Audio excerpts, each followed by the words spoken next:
I've never met these people.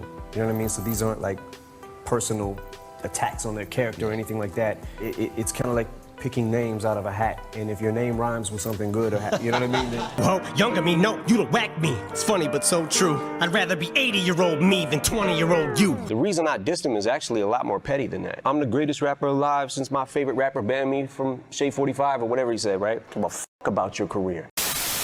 Eminem is easily one of the all-time greats in rap, celebrated not just for his incredible skills,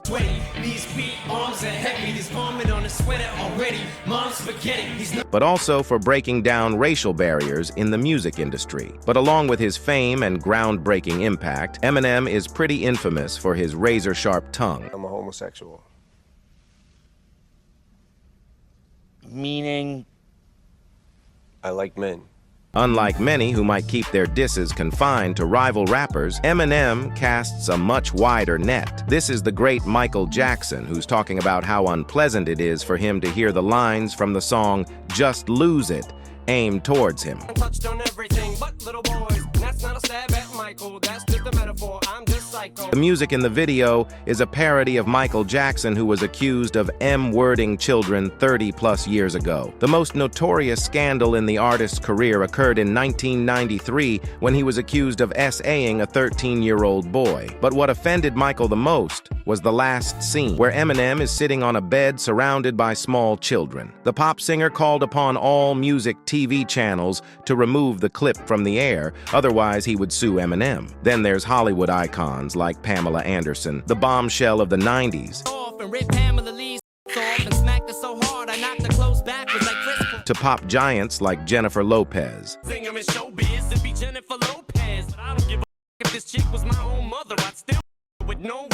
And his fearless approach doesn't stop with celebrities. Even his own family, and at times himself, aren't off limits in his tracks. In the song Not Afraid, he mentioned his album Relapse, which, in his opinion, was very mid. That you was king, you lied through your teeth. For that, your feelings, instead of getting credit. Anyways, without further ado, let's dive in. Let's start with his ex-wife. Eminem fell in love only once and for life, way back when he was young. Eminem met his future wife, whose name is Kim Scott. Their romance started way back when Eminem was just starting out. The couple quickly became tabloid fodder, notorious for their explosive relationship, which only seemed to worsen after they tied the knot and welcomed their daughter. Their household became infamous for loud and constant arguments that even the neighbors couldn't ignore. Things escalated to the point where their family drama got them kicked out of their home. Despite their rocky relationship, Eminem's way of expressing his feelings was unique, to say the least. He channeled his emotions into his music, but not in the way you might expect. Instead of a sweet love song, he penned a harsh track where he vented his anger and frustration, even going as far as to include threats toward Kim, her new boyfriend, and their child in his lyrics. A twisted way of showing his love, or perhaps his profound struggle. The rapper talked about writing the song, and here's what he says. "I should have finished it back in '98 when I put out my first album. I wrote the song when Kim and I weren't together. We broke up at that time. It was the end of '98. I remember watching a movie once that inspired me to write a love song, but I didn't want to do a basic love song. It had to be some kind of perverted S. Although I don't remember what kind of movie it was, I do remember how upset I was about our divorce. I really wanted to pour my heart out, but still, I wanted to scream. I did the vocals in one take, and I conveyed the mood that I had during our fight." Their saga continued, and they somehow ended up back together. However, the reconciliation was short-lived. At one of his concerts, Eminem performed the controversial song with an inflatable doll representing Kim, which the audience received with enthusiasm. Kim, who was at the concert, was understandably horrified and distraught by the spectacle. It was too much for her, and in a moment of despair, she attempted S, but fortunately survived. The Up in Smoke tour rolled into M's hometown of Detroit. Kim Mathers attended the show. Later that evening, months of anger and tension came to a head.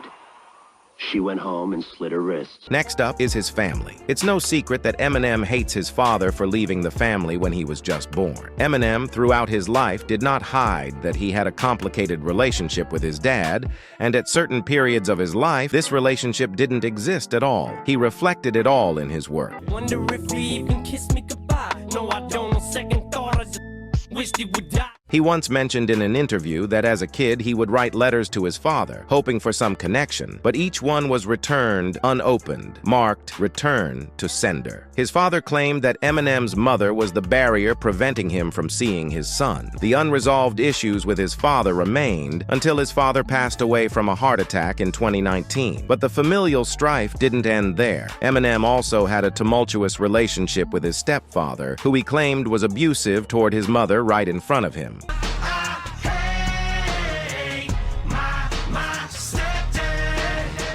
Eminem's relationship with his mother, Debbie, was also fraught with issues, primarily due to her struggles with drug addiction. He didn't hold back in his music, often criticizing her harshly, which eventually led to Debbie suing him for defamation, asking for $10 million, but ending up with only $25,000.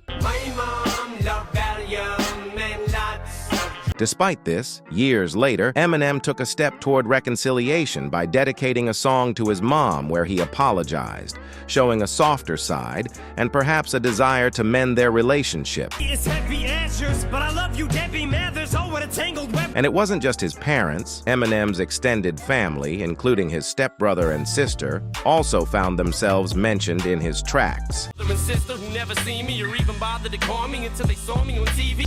Gucci gang, Gucci gang, Gucci gang, Gucci gang, Gucci gang, Gucci gang, Gucci gang. Spread their racks on new chain. Up next are the new school rappers. Eminem is definitely not a fan of most new school rappers, something he makes crystal clear in his track, The Ringer, where he calls out the whole mumble rap scene. He's pretty vocal about how he sees it as monotonous and, frankly, not very smart. Heard you wanna rumble like an empty stomach. I heard you mumbling, but it's jumbled and mumble jumble. Eminem believes that today's rap is all about the same beats and mumbles, where the lyrics hardly matter and nobody really listens to the words anyway. He thinks it's a waste that no one seems to care about crafting clever rhymes or coming up with unique rhythmic patterns anymore. It's all about that repetitive mumble flow. Switching gears to his beef with Limp Bizkit, that whole drama kicked off due to a pretty big letdown. Eminem was initially tangled up in a feud with Everlast and reached out to Limp Bizkit to join forces with him for a diss track. They were on board at first, but then bailed on him at the last minute. Eminem was not pleased, to say the least, and he didn't pull any punches when he went after them in his song, Girls. I'm telling you right now, the Limp Bizkit. Now I'ma be real was real. In response, Lethal called Eminem a complete a-hole and told the press how the band once helped Eminem when he was unable to provide for his family. Years later, however, Fred Durst stated that despite everything, he loves Eminem's talent and still doesn't understand what happened back then. Say, hey, what's going on? He kind of just gave me the look like, whatever. I wasn't sure if it was him. I wasn't gonna come up and go, oh my God, Everlast. By the way, about the beef with Everlast, it all goes back to 2000 when Eminem and Everlast met in a hotel lobby. They had their paths crossed before, hitting the same stage and working on the same soundtrack for Arnold Schwarzenegger's End of Days. But that night, something went wrong and resulted in one of the earliest documented feuds in hip-hop. It all started with this song. My hammer, spit a comment like Haley, a buck of 380 on ones that act shady. These lines from the song provoked Eminem to reply with the track, I Remember. Then Everlast released an even harder diss. Slim Shady, please act up. Get smacked up, get your eyes blacked up. With your candy ass name, you're a candy ass. Slim Shady impressed Everlast with the track Quitter, in which he tore him to shreds both on a personal and professional level.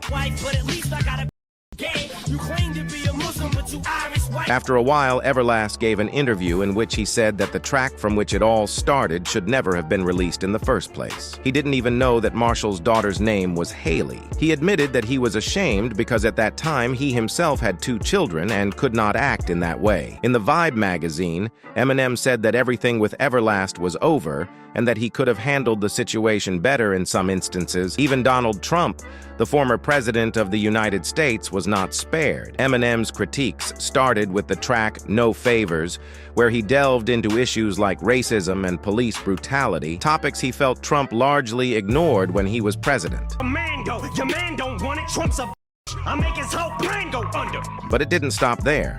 Eminem really laid into Trump in a later freestyle, detailing his grievances with the former president's policies and actions. Interestingly, Trump never publicly responded to any of Eminem's jabs. These Fantastic Four Because that's how he gets his rocks off and he's on. The rapper's outspoken lyrics, particularly in the song Framed, which mentioned Trump and his daughter Ivanka, even caught the attention of the Secret Service in 2018. How the is Ivanka Trump in the trunk of my car? According to BuzzFeed, which obtained documents from the agency, the Secret Service interviewed Eminem to determine if his lyrics posed a genuine threat to the president and his family. The documents were heavily redacted, and after the interrogation, the Secret Service opted not to pursue the matter further with the prosecutors. I got 100, I'm from New York. Next up is Ja Rule. This feud also roped in 50 Cent, who had his own issues with Ja Rule long before Eminem was involved. The conflict got pretty intense,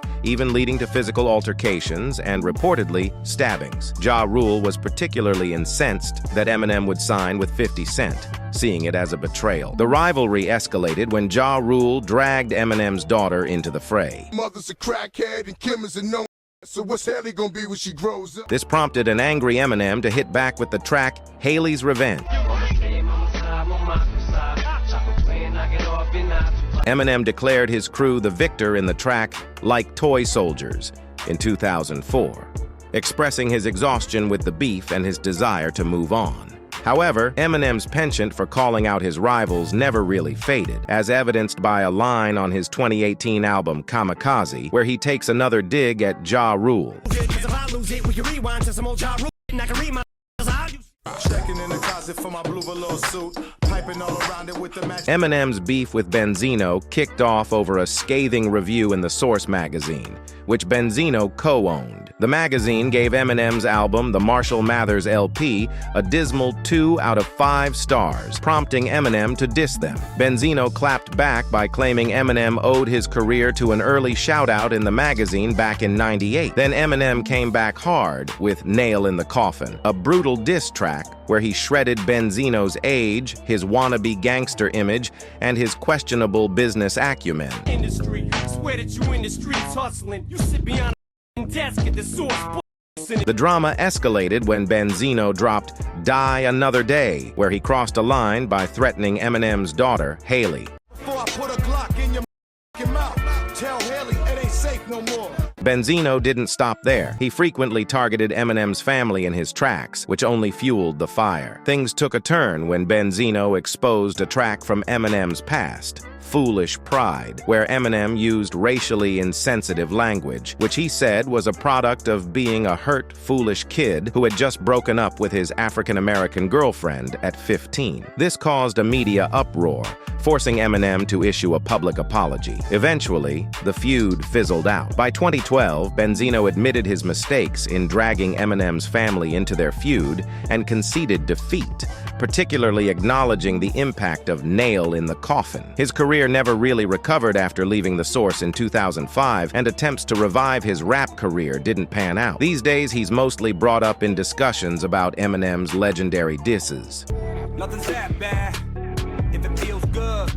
So you come back. Then there's the clash with Machine Gun Kelly, MGK. It all started when MGK called Eminem's daughter hot on Twitter. Eminem responded with Not a Like, where he slammed MGK's lyrics and persona, and didn't let the tweet about Haley slide either. You are Kelly. I don't use sublims. Insurance don't sneak this, but keep commenting on my daughter. MGK hit back with Rap Devil, a bold move where he claimed Eminem tried to sabotage his career through industry connections. I think my dad's gone crazy. Yeah, Haley, you right. Dad's always mad, cooped up in the studio, yelling at the mic. The audacity of MGK to step up to a hip-hop heavyweight like Eminem shook everyone, but Eminem quickly retorted, showing once again that challenging him in a rap battle might not be the wisest move. Ooh, but I'm 45 and I'm still outselling you. So what's your favorite Eminem diss track? Drop a comment below and we'll catch you in the next video.